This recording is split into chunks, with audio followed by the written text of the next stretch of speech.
Hi everybody, my name is Francesco Zaganelli and I am part of the Lungarotti family. And today I'm tasting with you the flagship of our winery. I'm talking of the Rubesco Riserva Vigna Monticchio, vintage 2015, which is the last vintage that we are about to release in the market. And for sure, one of the best vintages among the last 20 years, together with the 2010. We are talking of a DOCG, Torgiano Rosso Riserva, and we obtained the appellation in 1990 with a retroactive effect to 1983. But the very first vintage of this wine was 1964, when my grandfather, Giorgio Lungarotti, realized that there was a special single vineyard called Monticchio, as reported on the label, that was giving a much higher result in terms of quality. And that's how he came out with the idea of creating the Riserva version of the classic Rubesco, which is the classic, the historical wine of our winery and our family. The first wine that Giorgio Lungarotti started to produce at the end of the 50s.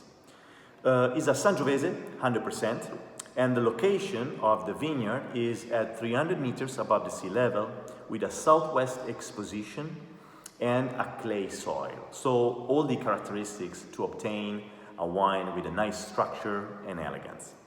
In the cellar, the wine has a fermentation in stainless steel at a controlled temperature, then a maceration on the skin for almost a month, then a period of oak aging for 1 year, 50% in big cask and 50% in small barrique.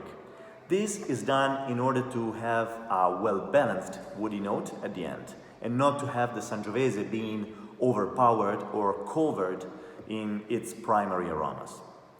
For what concerns the bottle aging, this wine stays in the winery for several years, and this has always been a Giorgio Lungarotti's approach in order to have the wine reach its balance, its complexity and structure before being consumed by the final clients. Now let's pass to the tasting. Immediately from the color, we see a deep ruby red that tells you a lot about how young this wine still is. Then the nose. At the nose, we immediately recognize the typical notes of the Sangiovese, and I'm talking about the spicy notes, the black pepper, hints of tobacco, together with hints of ripe red fruits like plum, currant, a little bit of cherry. But together with this, and really pleasant, with a pleasant balance, also some balsamic notes, as soon as the wine opens up a little bit in the glass, which is typical of the Sangiovese from this vineyard. Now,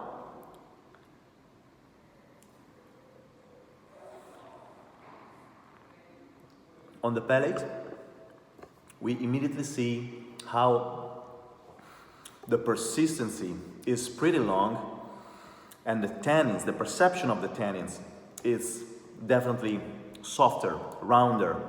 It's really balanced, and the characteristic of the Sangiovese from Umbria really comes out in the glass with this wine, which is really different from a Sangiovese from Tuscany, from the Chianti Classico area, for instance. Is a Sangiovese that preserves a very good acidity level, a good freshness, together with a softener and rounder perception of the tannins, with a pretty long persistency of the flavor. The pairings. For what concerns the pairings, you can pair this wine with different food. Of course, my ideal pairing would be with the lamb. The balsamic notes and the spicy notes of the Sangiovese together with the lamb. It's a wonderful pairing, in my opinion. But also, of course, a beef fillet, braised meat, and also some medium-aged cheese. This is a very nice pairing too. Cheers!